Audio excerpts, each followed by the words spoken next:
Now talk about get-backs. This guy is a real ride or die, man. He even sliding on the police. First thing first, let's watch the initial traffic stop of the friend who sadly passed away in custody. All right, what's going on with that? I also saw you put your hazards on. Is everything okay? I don't think I put my hazards on. Oh, okay. She probably was trying to grab my phone and probably hit the button. Okay. Yeah, that's all. Get your ID on you, boss? I don't. I can show you, like... I can just get your name and everything real quick. Hold on. I can show you identification. Let me just get your name. Hold on 1 second. Me up from the inside. He's spraying me at 27th and Atkinson. 27th and Atkinson? Yeah. Okay, hold on 1 second. Let me just get this notebook out. Just tell me your last name. It'll be easier, sir. Yes, sir. Common? Common spelling? Yeah. First.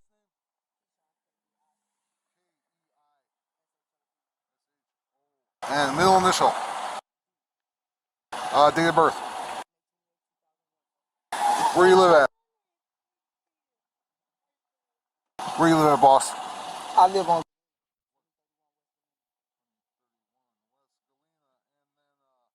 What's your phone number?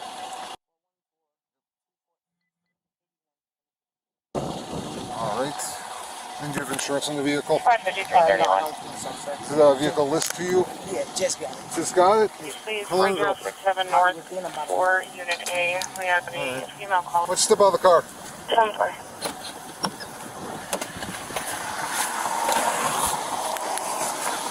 Come here. Put your hands behind your back.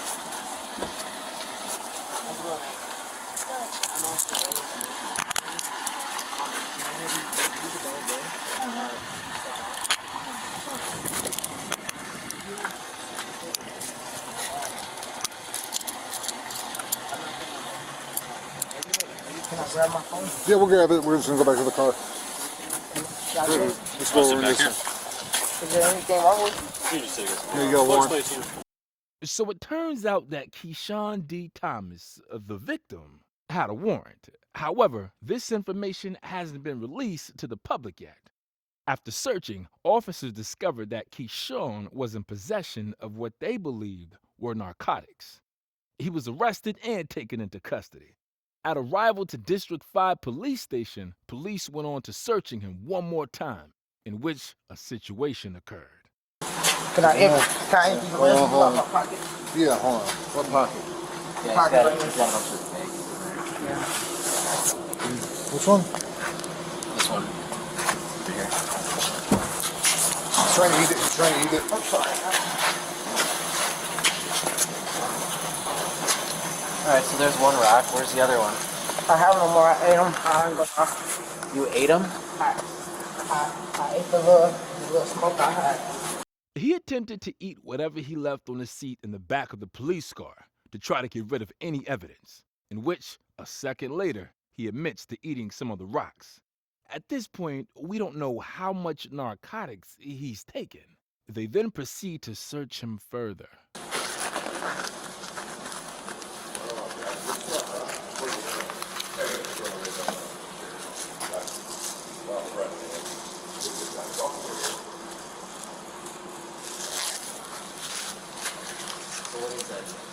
Just here that I caught.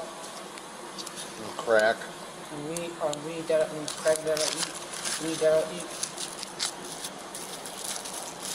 But honestly, I only had one piece. She shared with me. She what? She shared with me. My auntie that got out the car. It's not your auntie. It is. You guys are like the same age. How can that be your aunt? You know how old she is? She's 41. How old are you? I'm only 20. In the money? No, I just came from gambling with my cousin and that's when my mom called me and she come get her. And in the next clip, we can see him taking something out of his pocket and attempting to hide it under or behind the trash can.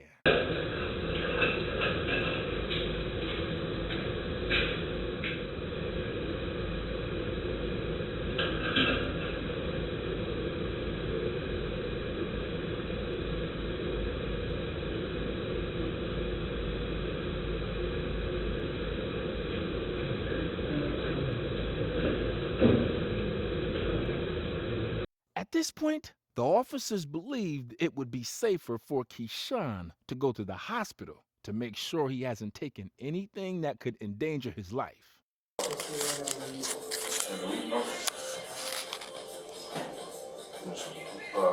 One rack and then one ecstasy pill.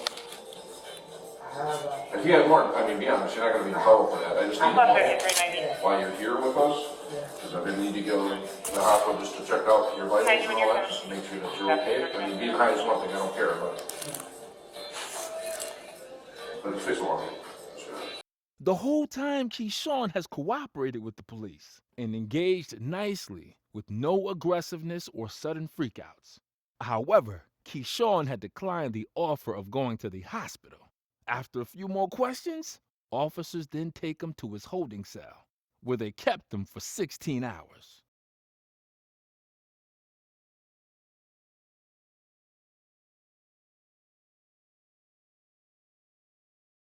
It's 16 hours later, an officer notices Keishon is unresponsive, so he rushes to the cell to check the situation out, and sadly, Keishon has passed away. However, a lot of people have noticed the camera cut, and the police tried explaining that it is motion activated. But you know what the police are like.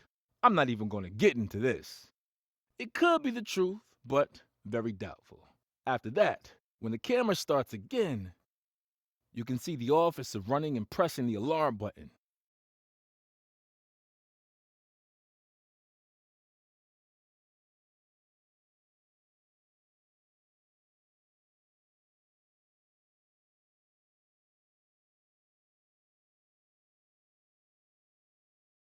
It's reported he was yelling for help. But with the way the system is, you can never believe what the police say. Shortly after attempting to save his life, Keishon was pronounced dead. His family demanded answers, as any family would. They wanted body cam footage to see what actually happened.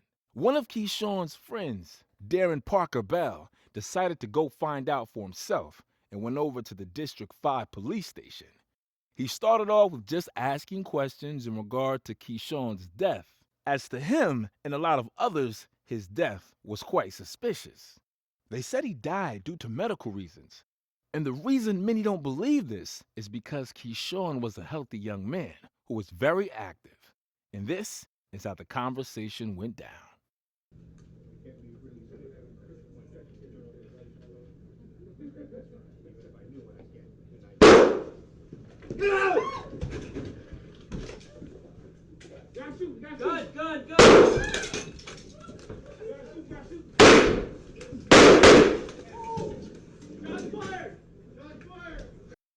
As much as the love for Keishon was there, the homie a real one for sure. But this was stupid, man. I guess he let his emotions and pain take over and did something stupid while on an emotional roller coaster. He then fled the scene and the police chased after him. This is what happened next. Drop the gun! Drop the gun! Nice 7-0, shots fired, shots fired!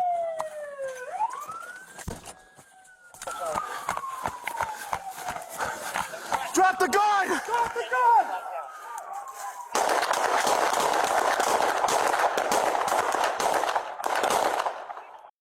Police demanded he drops his weapon. However, he decided to go for a shootout instead. But before he had the chance to shoot, the police shot first and dropped him. He went to the hospital where he recovered and later was charged with first-degree attempt intentional homicide and 7 counts of recklessly endangering safety. In the hospital bed, he said he was hoping for police to return fire and kill him. Let me know what y'all think about this. I hope the family finds the answers they need and that the truth comes out. Take care, y'all.